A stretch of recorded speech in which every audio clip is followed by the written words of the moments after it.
Good morning, Precalculus students. We're going to move on to section 10.4 today, which is hyperbola, another conic section. If you slice inverted cones a certain way, you get two hyperbola, which are related to each other, come from the same slice.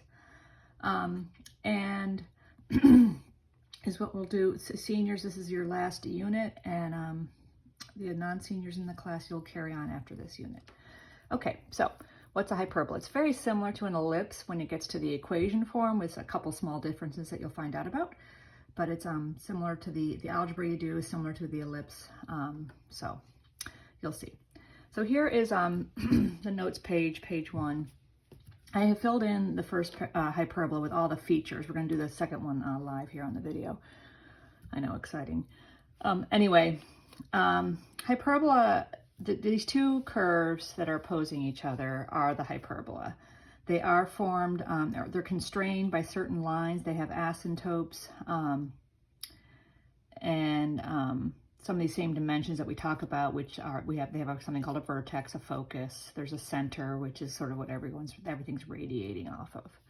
So in this drawing, the center, let's start with actually these 2 points. These look like parabolas. They're not parabolas, but they look like parabolas because they're bound by asymptotes and they don't behave quite like parabolas. But anyway, each of these curves has a vertex, and they lay on the end of what's called the transverse axis. So the transverse axis, you can see, is this axis from the vertex here to the vertex here. And this hyperbola on the right, the transverse axis would be this one. It's the longer of the two. Okay, and my center in this one would be here. Right here. So there's that transverse axis which goes from one vertex to the other. The vertex is the sort of the extreme point on each of these curves. Inside the curves is a point we're going to call the focus. So on this one over here, somewhere in here is a focus, and somewhere over here is a focus. Okay, just like I put that in green over here. The distance from a vertex to the center is A. So I have this labeled with this red here. This from the center to the vertex is A. From the center to the focus is C, either direction. So C is the center to the focus. A is the distance from the center to the vertex. That is the same as it is with a hyperbola, with an ellipse. The difference between a hyperbola and an ellipse, though, is the focus is further away from the center than the vertex with a hyperbola. With an ellipse, the focus is closer to the center than the vertex because the focus is inside the ellipse and is closer to the center. The focus has a similar effect, though. If you pull it further and further away from the center, it changes the shape of the hyperbola, or pushing it toward the center changes the shape. So the vertex is always between the focus and the center in both directions. The other axis is called the conjugate. Oops, I spelled that wrong. That should be conjugate axis. There should be a U in here. That is what we might have called the minor axis in an ellipse. It's this distance. If you figure out B from A and C using C squared equals A squared plus B squared, you'll get a distance from the center that's out B, and that is called the conjugate axis. The hyperbola never touches it. The reason that dimension is important is because of this box that's created, which has 2A is one dimension and 2B is the other dimension. That box is actually, the corners of the box is where the asymptotes go through. So you have an asymptote here and an asymptote here, and they notice you to go through the corners of the box. So let's go over to this drawing. We aren't doing the math to figure out B, but let's say B was this distance out, so this would be B. This is the conjugate axis. It's a horizontal axis. My A would be here. Excuse me. There is a box here that you can make that has dimensions 2A by 2B. I'm making it dotted lines because it's not part of the solid lines, imply that the points on the solid lines are part of the solution to the equation that goes with the graph. And these boxes they help define the shape of the parabola, but they are not part of the solution. So there's the box that's similar to this one. It's A is the center to the vertex. The vertex is right here. There's a vertex here, a vertex here. That's a vertex. That's a vertex. My center's there. I can label that if you want. There's my center.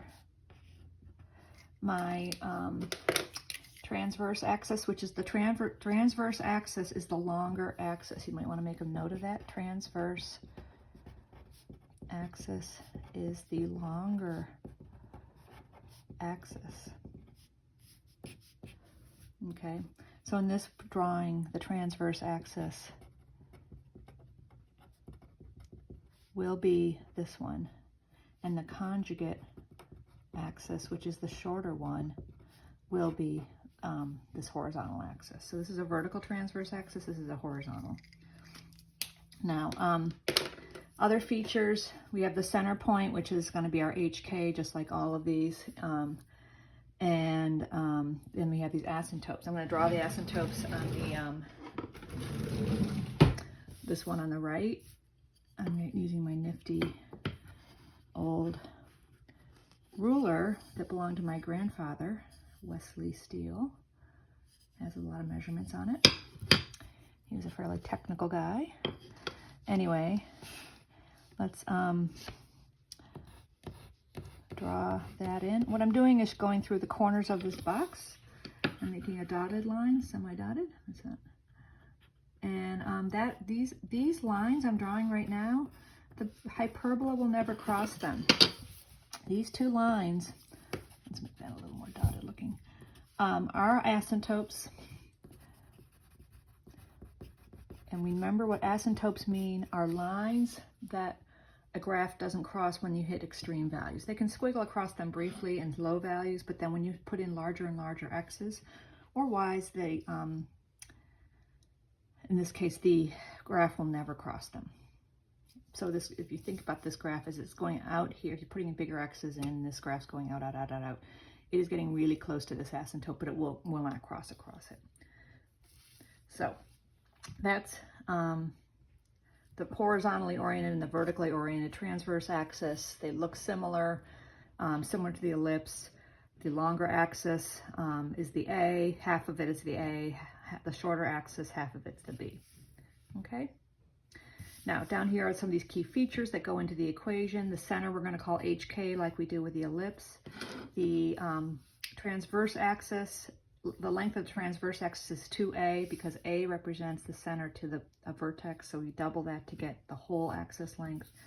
Or if you're given the axis length, you divide it by 2 to figure out what A is. And the conjugate axis, which is the shorter dimension, is 2B in length because B is half of it.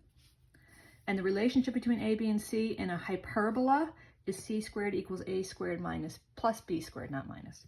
So unlike an ellipse where there's a minus where this plus is, in a hyperbola, the A, B, and C relate to each other this way. And what that tells you actually is that C is this distance. This is a right triangle. And the C is the distance from the center to the focus, but that same length is actually the length of that, what would be the hyperbola if you made a right triangle with A, B, and C. Here are the general equations of a hyperbola. We have a horizontal axis, transverse axis, like this drawing up here. The general form will look like this. X minus h squared, h being your h here. Make that the same color. H, k. And then y minus k squared over a squared and b squared. And the big difference between this and an ellipse is there's a minus sign here. So please, if you see a minus sign, you're dealing with a hyperbola. If both x and h or y are squared, if only one of them squared, you're dealing with a parabola. And then the other big thing is for a horizontal, the a squared is under the x squared here, and the b squared is under the y squared. This is centered at hk.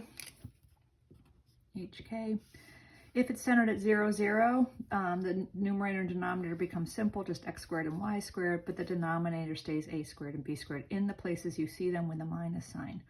So the big thing here is the y squared is the minus term if it's horizontally oriented. If it's vertically oriented, note what happened here. The big change is, I should make this k, this h.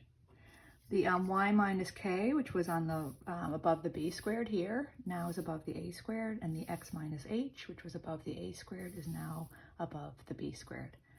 So the minus term now has x minus h. Now the a and b didn't change. A represents the longer axis, but when the longer axis is in the y direction, the y minus k squared goes over a squared as the first term. And then you have minus x minus h squared over b squared as the second term. And here's the form when 0, 0 is the center. H and k are 0. So that's it on the general information about hyperbola. The next video is going to show you how to use it.